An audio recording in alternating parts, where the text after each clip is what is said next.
யார் கையில ஒப்பு கொடுக்கப்பட்டு இருக்கிறது விசுவாசம்? சிஎஸ்ஐ ஐயர்வாள்கள் கையிலையா? இல்ல. ஆர்சி ஃபாதர்கள் கையிலையா? இல்ல. அப்படியானால் யார் கையில ஒப்பு கொடுக்கப்பட்டிருக்கிறது?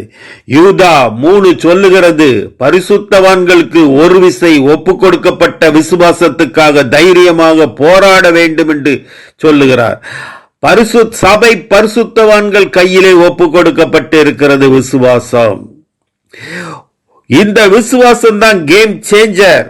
இந்த விசுவாசத்தை கொண்டுதான் வருங்காலத்துல மார்க் 9:23 சொல்லுகிறது, விசுவாசிக்கிறவனுக்கு எல்லாம் கூடும் என்று சொல்லுகிறது. இவன் விசுவாசிப்பான், மலையை பார்த்து பெயர்ந்து சமுத்திரத்துல போய் நடு என்று சொல்லுவான், அப்படியே நடக்கும். காட்டத்தி மரத்தை வேரோடு பிடிக்கி சமுத்திரத்துல போய் நடு என்று சொல்லுவான், அப்படியே நடக்கும். பிசாசுகளுக்கு கட்டளை கொடுப்பான், இவனுக்கு கீழ்ப்படியும். வியாதிகளுக்கு கட்டளை கொடுப்பான், இவனுக்கு எல்லாமே கீழ்ப்படியும்.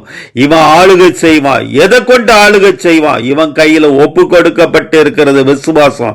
இயேசு சொல்லுகிறார், யோவான் 14:12 சொல்லுகிறார், என்னை விசுவாசிக்கிறவன் நான் செய்கிற கிரியைகளை தானும் செய்வான், இவைகளை பார்க்கலும் பெரிய கிரியைகளை செய்வான்.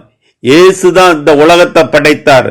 வானம் உண்டாகட்டும் சொன்னார், வானம் உண்டாயிட்டு. எல்லாம் உண்டாகட்டும் உண்டாகட்டும் என்று சொன்னார்.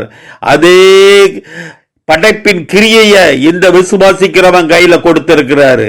இவன் சொல்லுவான், இயேசு நாமத்தினால உண்டாகட்டும் சொல்லுவான். மொட்டமை எழுந்து நடப்பான், சப்பானிகள் எழுந்து நடக்குங்கள், ஊனமுட்டவங்கள் நடப்பான், கண்கள் திறக்கப்படும், செவிடு ஊமை எல்லாம் பேசும். இவனை கொண்டு பெரிய காரியம் இருக்கு. இவன் தான் கேம் சேஞ்சர்.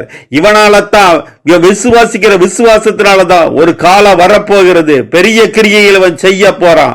ஆமென், ஹல்லேலூயா.